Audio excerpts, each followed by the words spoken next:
Assalamualaikum warahmatullahi wabarakatuh. Alhamdulillah rabbil alamin, hamdan katsiran thayyiban mubarakan fi. Asyhadu an la ilaha illallah syarikalah wa asyhadu anna Muhammadan abduhu wa rasuluh. Allahumma shalli wa sallim wa barik ala nabiyyina Muhammad wa ala alihi wa sahbihi ajmain. Rabbi shrah li sadri wa yassir li amri wahlul 'uqdatam min lisani yafqahu qawli.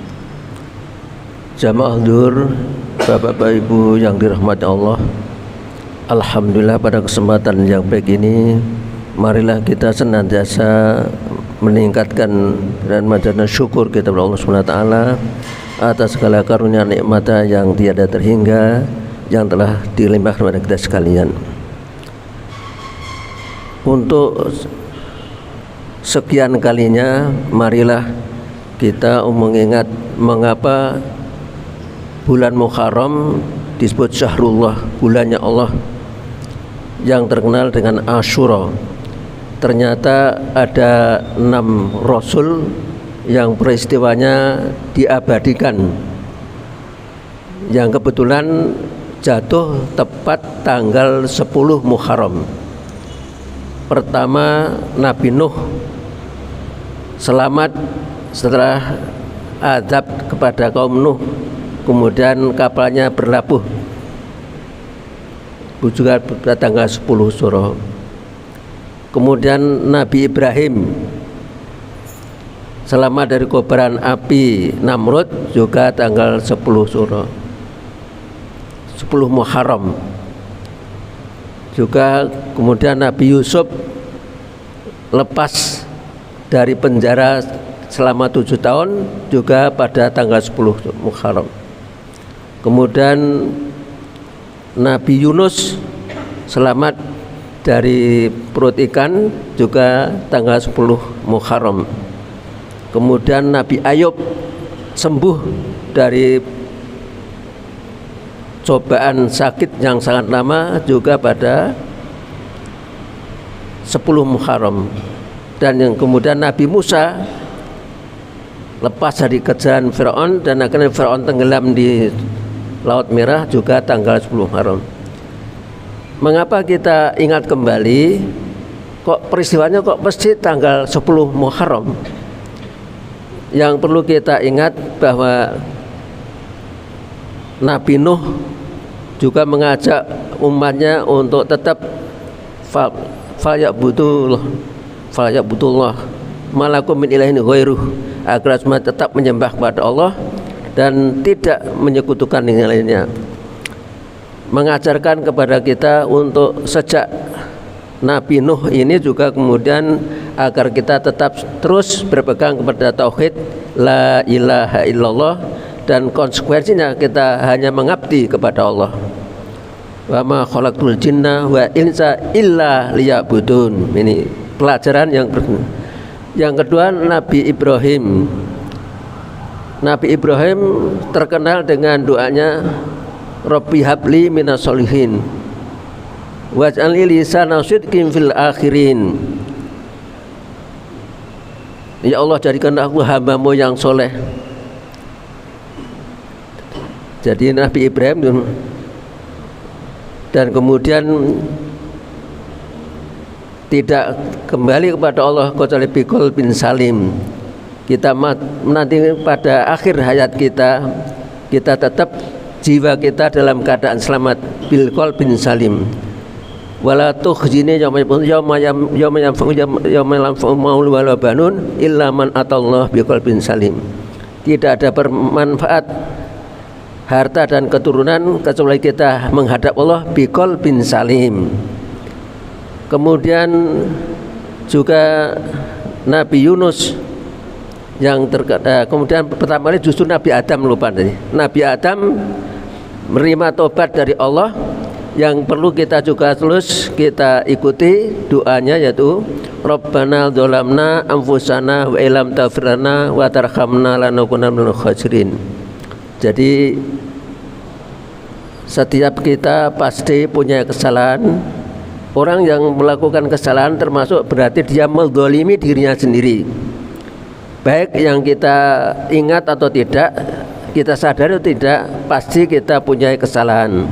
Maka kita membiasakan untuk mendoakan Rabbana dzalamna anfusana wa illam taghfir lana wa tarhamna lanakunanna minal khasirin.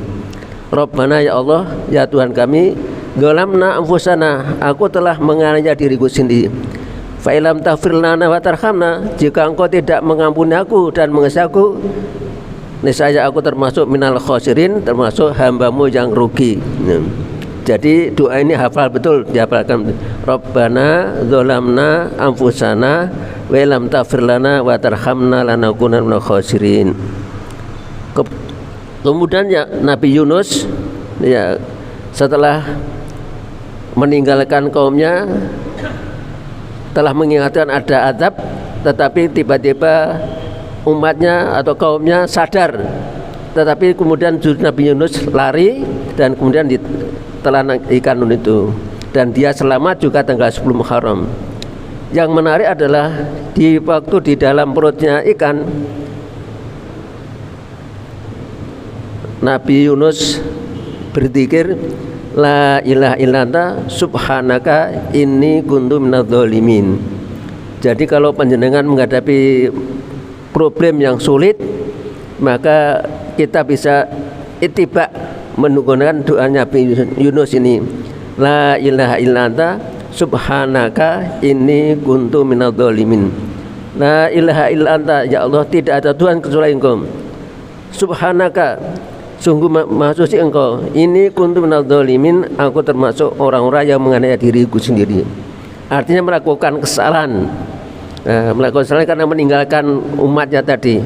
Justru umatnya ditinggal itu kemudian sadar, kemudian beriman. Dan terlanjur lagi. Maka dia mengatakan, la ilaha illa anta subhanaka inni kuntu minadz dzalimin. Kemudian Nabi Ayub. Nabi Ayub juga setelah dicoba dengan penyakit yang luar biasa, sampai-sampai kemudian tubuhnya itu dimakan ulat. Kemudian apa yang dikeluhkan Nabi Ayub? Ya Allah, anni masana dzurru wa anta arhamur rahimin. Sesungguhnya aku telah tertimpa suatu kemadharatan, satu penyakit. Wa anta arhamur rahimin, dan Engkau Maha Pengasih, melebihi yang Maha Pengasih. Jadi Nabi Ayub tidak kemudian mengeluh, tapi justru dia mengatakan, ya Allah, aku telah tertimpa penyakit, gambarnya begitu. Wa anta arhamur rahimin, dan Engkau Maha Pengasih lagi Maha Penyayang. Jadi dia tidak mengeluh dalam hati, tapi justru menyebut kepada Allah itu Maha Pengasih, dan dengan rahmat Allah dan kemudian dia sembuh. Jadi kalau kita menghadapi penyakit yang berat pada diri kita masing-masing, ini doanya tadi, anni masana dzurru wa anta arhamur rahimin. Jadi itu beberapa yang perlu kita ittibai, kita ikuti. Mengapa Asyura menjadi satu peristiwa yang besar, peringatan. Kebetulan para rasul seperti Nabi Musa tadi juga diselamatkan pas juga pada tanggal 10 Muharram, sehingga Muharram pun syahrullah, karena Allah telah menyelamatkan rasulnya pada tanggal 10 Muharram. Adapun kemudian menjadi kemudian dianggap hari perayaannya orang anak-anak yatim, itu sebetulnya anak yatim tidak hanya pada 10 Muharram, tapi pada setiap saat kita diperintahkan untuk menyantuni anak yatim. Jadi dalam surat Ad-Duha maupun di surat Al-Ma'un itu kita sebut, jangan sekali-kali kamu mengusir anak yatim. Jadi menyantuni dan memelihara anak yatim ini termasuk suatu kehormatan yang luar biasa.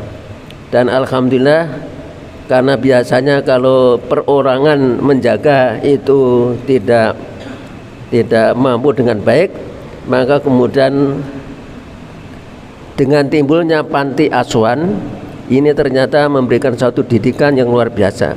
Di samping anaknya bukan untuk penggemukan, tetapi memang di panti asuhan ini ternyata juga sekaligus dibimbing untuk ibadahnya, diberi kesempatan untuk belajar, dan alhamdulillah berapa alumni panti asuhan itu ternyata seperti di Jawa Tengah ini ada yang kemudian ada yang menjadi bupati, ada yang berhasil dalam pekerjaannya karena mantan dari pendidikan pengasuhan yatim piatu di panti asuhan.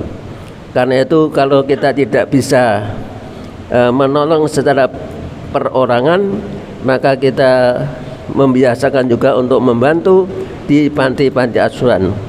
Dan alhamdulillah kita bisa melihat kemarin ibu-ibu berapa pengajian kegiatan sosialnya, bansosnya, ternyata juga datang ke rumah panti asuhan, dan ternyata memang di panti asuhan itu ternyata mungkin diberikan pelajaran, didikan, dan akhirnya anak-anaknya betul-betul tidak hanya istilahnya ada penggemukan, tapi juga dididik, dan akhirnya nanti anak itu kemudian alumni dari panti asuhan itu ternyata menjadi orang-orang yang bisa mandiri. Dan inilah satu contoh bahwa karena itu di bulan Muharram ini kalau kita tidak bisa menyantuni secara pribadi dalam pengertian per orang atau keluarga, maka kita bisa melalui panti asuhan dan kapanpun bisa kita lakukan. Jadi sekali lagi menjaga, mendidik, mengasihi anak yatim itu sekaligus tidak hanya makannya, tetapi juga sekaligus termasuk pendidikan dan pengasuhannya. Kami kira itu jadi lagi untuk kita ingatkan pada bulan Muharram ini, di samping kita memperingatinya, maka yang paling utama adalah bagaimana kita mengikuti tobatnya Nabi Adam dengan doanya tadi, dengan sebenarnya Nabi Ibrahim. Kita mohon supaya termasuk Rabbi habli minas sholihin, dan kita senantiasa termasuk hamba Allah yang soleh, dan kita nanti tidak wafat kecuali termasuk hamba, hati-hati kita termasuk hati yang selamat, biqol bin salim, dengan hati yang selamat. Dan kemudian doanya Nabi Yunus, dan kemudian doanya Nabi Ayub, yang kemudian itu semuanya bisa kita ikuti sebagai doa yang telah dituntunkan, yang sekaligus mendapatkan dimakbulkan atau dikabulkan oleh Allah SWT. Kami kira itu yang penting kami sampaikan. Mudah-mudahan di dalam mengisi bulan Muharram ini kita masih ada pertengahan.